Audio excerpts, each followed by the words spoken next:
오늘 야고보서 2장 1절은 이렇게 시작합니다. 내 형제들아, 영광의 주 곧 우리 주 예수 그리스도에 대한 믿음을 너희가 가졌으니 사람을 차별하여 대하지 말라. 야고보는 자기의 형제였었지만 이전에 믿지 못했던 예수님 부활하신 다음에 이제 예수님에 대한 표현이 영광의 주 곧 우리 주 예수 그리스도 이렇게 표현하고 있습니다. 우리에게 믿음 없다고 말하지 않고 그리스도에 대한 믿음을 너희가 가졌으니, 그 믿음을 가진 사람들은 어떻게 살아야 되느냐? 사람을 차별해서 대하면 안 된다, 이렇게 이야기하고 있습니다. 믿음과 차별은 대조적인 거죠. 함께 갈 수가 없다는 겁니다. 믿는 사람은 차별할 수가 없는 거고, 차별하는 사람은 믿음이 과연 있다고 말할 수 있을까 의문이 든다는 이야기죠. 믿는 사람으로서는 차별하지 마라, 이렇게 얘기하고 있습니다. 그런데도 왜 이 세상은 또 심지어 교회 안에서조차 사람을 차별을 합니까? 대개 사람들은 외모로 판단을 하기 때문에 그렇습니다. 물론 사람들이 보는 것이 한계가 있기 때문에 우선 밖으로 보이는 것을 보고 첫인상을 갖게 됩니다마는 그것으로 그 사람을 아직 알기도 전에 미리 속단하고 판단하면 안 됩니다. 사무엘 선지자가 이스라엘 왕으로 세우려고는 이 왕제를 피택하기 위해서 말씀하신 대로 이새의 집에 갔는데 그 첫 아들 엘리압이 지나옵니다. 그를 보니까 너무나 용모가 출중해요. 그래서 하나님이 이 사람에게 기름을 부으라고 보내셨나 보다, 그렇게 생각하는 순간에 하나님의 말씀이 들립니다. 사무엘상 16장 7절에 그의 용모와 키를 보지 마라. 내가 이미 그를 버렸노라. 내가 보는 것은 사람과 같지 아니하니 사람은 외모를 보거니와 나 여호와는 중심을 보느니라. 사람이 보는 거하고 하나님이 보는 게 다르야. 우리가 하나님을 믿는 사람이라면 하나님이 보시는 것처럼 봐야 되는 거죠. 왜 사람을 차별하는가? 가진 것 가지고 판단하기 때문에 그렇습니다. 얼마나 그 사람이 많은 재산을 가지고 있는가에 따라서 사람을 대합니다. 얼마나 그 사람이 많은 학식을 가졌는가에 따라서 사람을 대합니다. 얼마나 그 사람이 많은 권력을 가지고 있는가에 따라서 사람을 대하니까 사람을 차등을 두고 차별을 하는 경우가 많아요. 이건 세상적인 기준입니다. 소위 세상에서 스펙을 쌓는다고 하는데요. 내가 이만큼 가지고 있다는 거, 그것을 드러내기 위해서 애를 씁니다. 그러지 않으면 차별받기 때문에요. 근데 우리 믿는 사람들은 세상 기준으로 보지 말고 하나님 나라의 기준으로 봐야 돼요. 세상의 가치관이 아니라 하나님 나라의 가치관으로 봐야 되는데, 교회에서조차 그 영향을 받는다면 더 이상 교회가 아니죠. 왜 사람을 차별하나? 긍휼히 여기지 않기 때문에 사람을 차별합니다. 사실 장애를 가지고 있는 사람은 더 보살핌을 받아야 될 대상인데 긍휼하는 마음이 없으면 그를 차별해요. 허드렛 일을 하는 사람들은 오히려 더 존중받아야 될 사람들인데 긍휼히 여기는 마음이 없으니까 그들을 함부로 대해요. 긍휼히 여기는 마음이 없기 때문에 아주 매정하게 사람들을 차별하고 어렵게 하는 경우가 많이 있습니다. 그러니까 교회는 그런 문화를 바꿔야 되고 솔선수범해서 교회가 정말 모범적인 공동체의 모습을 보여줘야 됩니다. 우리나라 그 교회사에 보면 그런 이야기가 전해져 내려와요. 그 전라도의 김제에 가면은 기역자형 교회, 그 시의 그 문화유산으로 지정됐다고 하는데, 이 기역자형 교회는 1908년에 27평짜리 이렇게 지은 교회인데, 그 당시는 남자 신자들, 여자 신자들이 이렇게 함께 한 자리에 앉는 게 좀 사회적으로 여러 가지 어려움이 있기 때문에 이 남자 반은 여자 반은 이렇게 해가지고 강대상에서만 양쪽을 보고 기역자형으로 만들었던 그런 교회, 금산교회 이야기가 전해져 내오는데, 그곳에서 이덕삼이라는 분과 이자익이라는 분의 이야기가 전해져요. 이자익이라는 사람은 1882년에 경남 남해의 가난한 농가에서 태어났는데, 어려 양부모를 다 잃고 친척집 떠돌면서 행상을 하다가 결국 김제의 그 대지주인 그 이자익, 그 조덕삼 씨 집에 마부로 들어간 것이 17살이라고 합니다. 마부로 일하면서 지내는데, 그 조덕삼 씨 집에 데이트라고 하는 선교사님이 오셔서 그 마을을 전도를 하시는데, 그 조덕삼 집에 그 지주의 그 사랑방에 머물면서 전도를 했어요. 그런 관계로 해가지고 동시에 조덕삼 씨하고 그 마부인 이자익 씨가 이제 신자가 되고, 그 다음에 같은 날 세례를 받고, 그 다음에 그 당시에 이제 영수 교회 그 집사님이 된 거예요. 그래서 섬기다가 이 교회당을 짓고 나서 1909년에 첫 초대 장로를 그 교회에 세우는데, 그 교인들 투표를 해보니까 그 지주인 이 조덕삼 씨는 떨어지고 그 집의 마부인 이자익 씨는 된 거예요. 사실 조덕삼 씨가 나이도 한 10살쯤 더 많은데, 교인들이 참 의외의 결과가 나왔다. 뭐 이자익 씨 된 건 좋지만 조덕삼 씨가 떨어졌으니 고통하나. 한데 그분이 발언권을 얻어가지고 교인들에게 인사를 하면서 조덕삼 씨가 이런 얘기를 했다고 합니다. 오늘 결정은 하나님이 내리신 결정입니다. 우리 금산교회 교인들은 참으로 훌륭한 일을 해냈습니다. 저희 집에서 같이 일하고 있는 이 이자익 영수는 사실 저보다 믿음이 훨씬 좋은 분입니다. 저는 이 이자익 장로님을 도와서 교회를 성심성의껏 잘 섬기겠습니다. 그래서 교인들이 염려를 털어내고 큰 박수로 이렇게 환영을 했다고 합니다. 물론 그 후에 이 조덕삼 씨도 장로님이 됐어요. 근데 이분이 보니까 이 이자익 씨가 참 총명하고 스스로 공부한 적도 없는데 한글을 다 깨치고 한문을 깨치고, 그래서 그 당시에 평양신학교에 유학을 보낸 거죠. 이 조덕삼 씨가 가서 공부를 좀 하고 당신은 목사님이 되는 게 좋겠다. 그래서 결국 이자익 씨가 목사님이 됐는데, 그 금산교회 2대 담임 목사님으로 청빙을 하는 겁니다.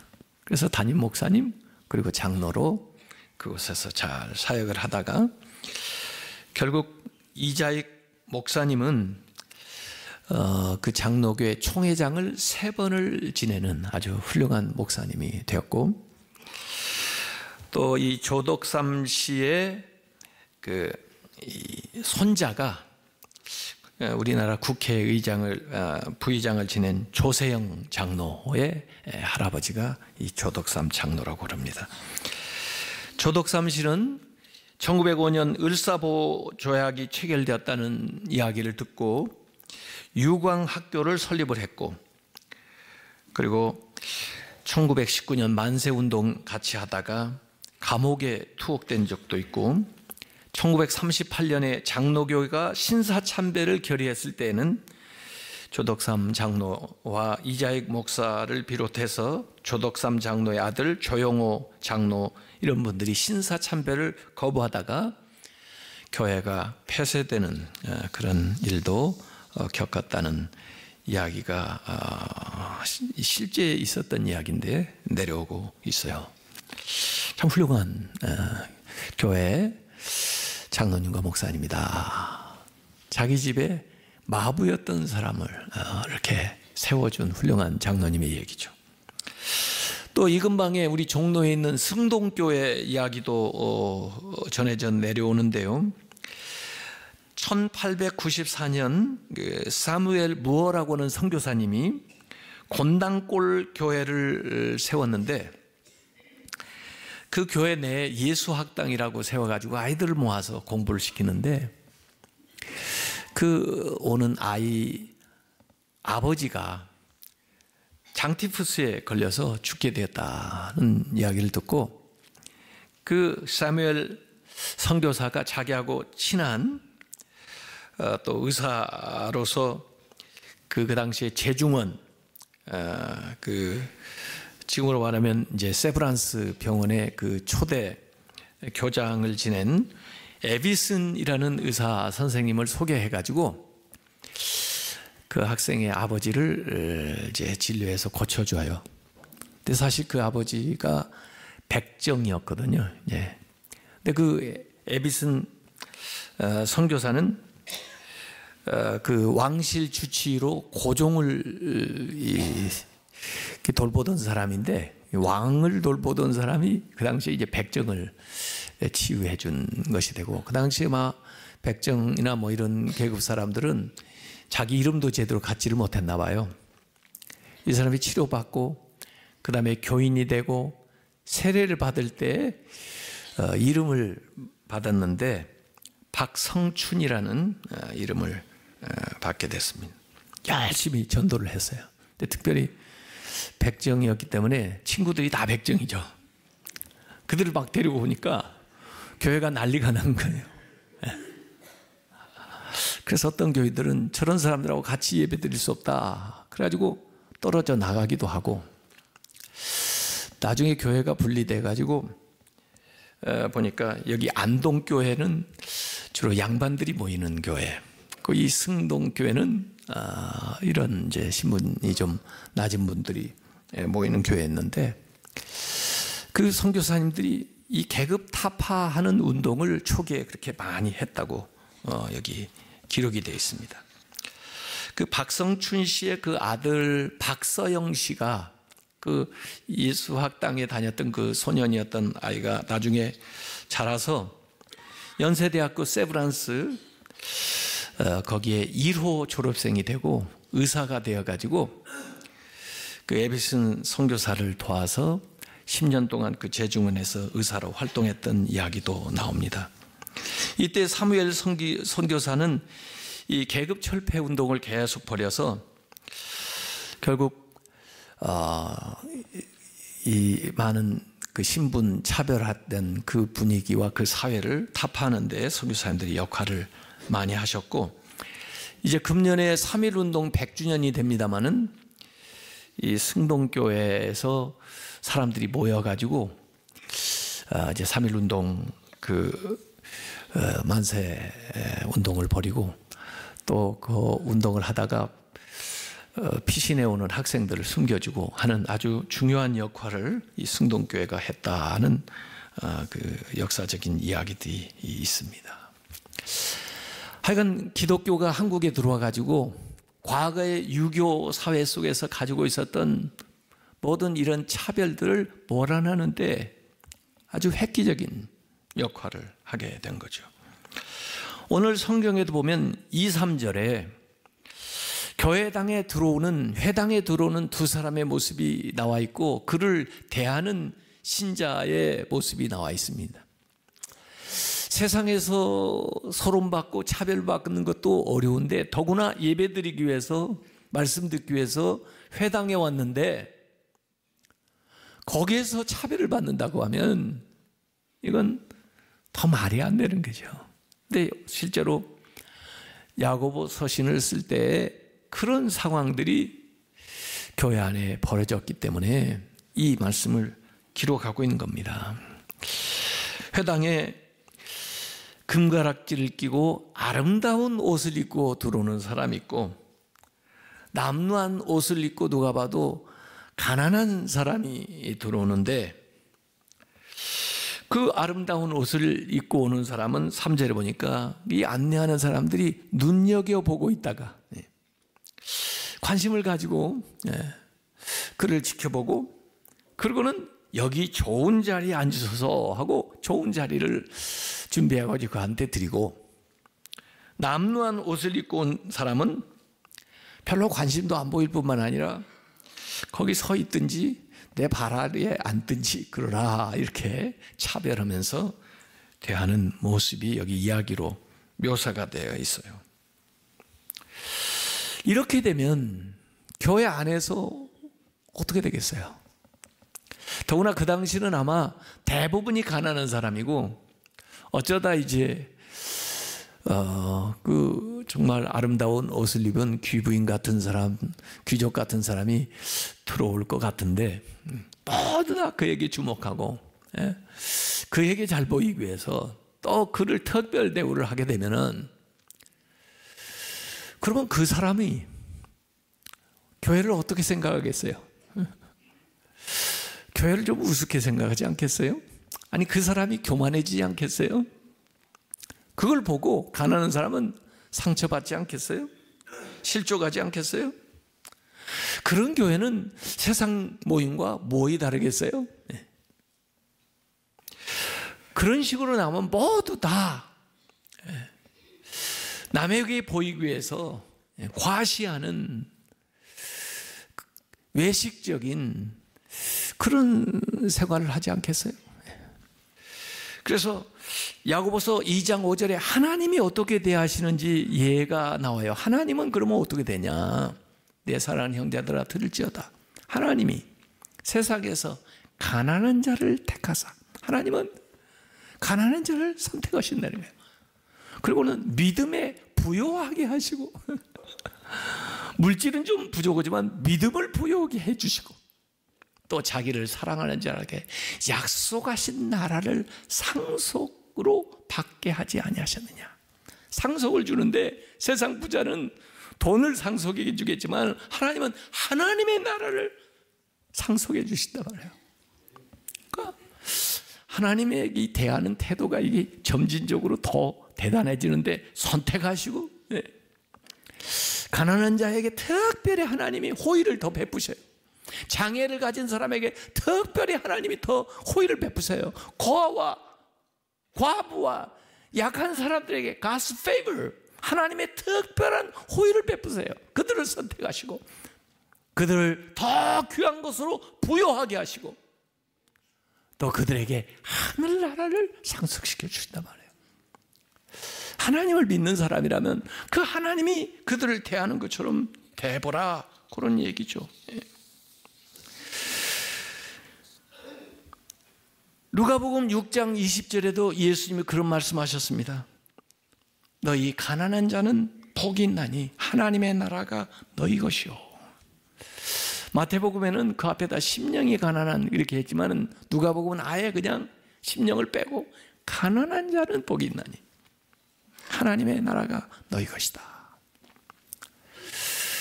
그래서 어떻게 보면 가난한 사람들이 제일 환영받는 곳이 교회여야 돼요. 그들이 오면 세상에서 고달프고 또 멸시받고 어려움 겪었지만 내가 교회 오니까 그래도 사람 대접받는구나, 소망이 있구나, 위로를 받는구나, 그렇게 돼야 되는 거죠. 세상에서 부자들이 가난한 사람을 어떻게 대합니까? 보니까 없이 여기고 억압하고 심지어 빚 못 갚았다고 법정으로 끌고 가요. 오늘 성경에 부자에 대해서 굉장히 부정적인 평가가 나와요. 사람 무시하고 억압하고 고발하고 비방했는데 교회까지 와서 그렇게 하게 놔두어? 교회까지 와서 그들이 세상처럼 행동하게 그냥 두겠느냐 그 말이죠. 그들이 그 아름다운 이름, 그리스도의 이름, 하나님의 자녀의 그 이름을 그렇게 멸시했는데 말이야. 2장 8절에 너희가 만일 성경에 기록된 대로 너의 이웃 사랑하기를 너의 몸과 같이 하라 하신 최고의 법을 지키면 잘하는 것이 아니와 이렇게 나옵니다. 최고의 법이 뭐예요? 네 이웃을 네 몸과 같이 사랑하라. 모든 율법, 모든 명령의 완성이, 십계명의 정신이 네 이웃을 네 몸과 같이 사랑하라. 레위기 19장 18절에 나온 말씀이고 예수님도 요약해서 하신 말씀인데, 이 최고의 법은 차별하는 것과 정반대예요. 사랑하는 거예요. 자기 몸처럼 사랑하는 거죠. 그래서 이 차별은 믿음과 대조적인 것이기도 하고, 이 차별은 최고의 법, 사랑하라고 하는 것과도 배치되는 거예요. 이 율법에 대해서 잠깐 그 10절, 11절, 12절에 설명을 했습니다마는, 아무리 율법 잘 지켜도 그 중에 한 가지라도 어기면 율법 어기게 된다 그 말이죠. 살인하지 마라 하신 분이 간음하지 마라 하셨으니 그 율법 중에 하나라도 범하면 그 율법을 범한 것이 되는데, 그 법 중에 최고의 법이 사랑하라는 건데, 다른 사람을 차별하면은 그 율법을 어긴 거예요.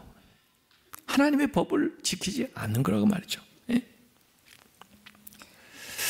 그래서 사랑하라는 거예요. 결론적으로 13절에 긍휼을 행하지 아니하는 자에게는 긍휼 없는 심판이 있으리라. 긍휼은 심판을 이기고 자랑하느니라 그랬습니다.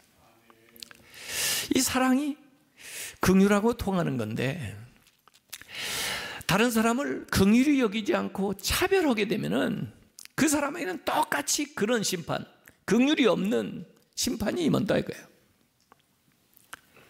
그러나 가난한 사람, 병든 사람, 장애를 가지고 있는 사람, 세상적으로 억압을 받고 따돌림을 받은 이런 사람들을 긍휼히 여기는 사람은 심판을 이긴다고 말해요. 심판이 없다고 말해요.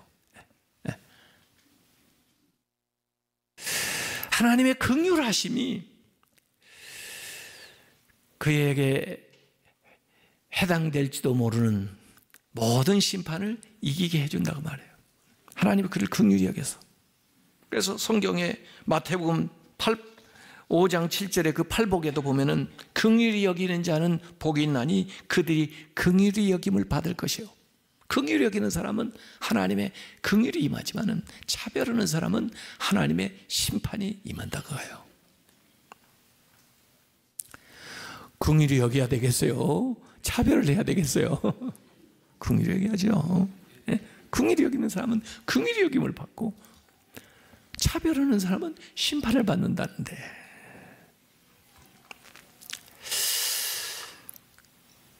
교회 안에서뿐 아니라 이게 사회로 확산되는 운동이 돼야 돼요. 이 땅에 어려운 사람들이, 힘든 사람들이 차별받는 그런 사회가 되지 않도록 노력해야 되는데, 그래도 우리나라는 많이 개선됐지만 아직도 세계를 돌아보면 난민들이라든지 정말 어느 이 사회에는 인간이 인간 대우를 받지 못하는 짐승 같은 그런 나라들이 많이 있습니다. 그걸 위해서 우리가 기도해야 돼요. 그리고 어떻게 하면은 그런 차별이 없어질 수 있는가, 이걸 우리가 노력을 해야 됩니다. 그래서 이 땅에 아직도 우리 주변에 남아있는 어렵고 소외된 이웃들, 그들이 인간의 당당한 권리를 누리며 살아갈 수 있도록 붙돋아주고 함께 해주는 것이 복음입니다. 그렇게 사는 것이 믿음입니다. 그것이 하나님 우리에게 명령한 최고의 법을 지키면서 살아가는 거예요. 교회 안에서 더욱 뜨겁게 사랑하시기 바랍니다. 어려운 사람은 더욱 긍휼히 여기시길 바랍니다. 그리고 주의 사랑으로 더 가까이 다가가서 위로해주고 붙돋아주고 힘이 되는 그런 교회가 되시길 주님의 이름으로 축원합니다.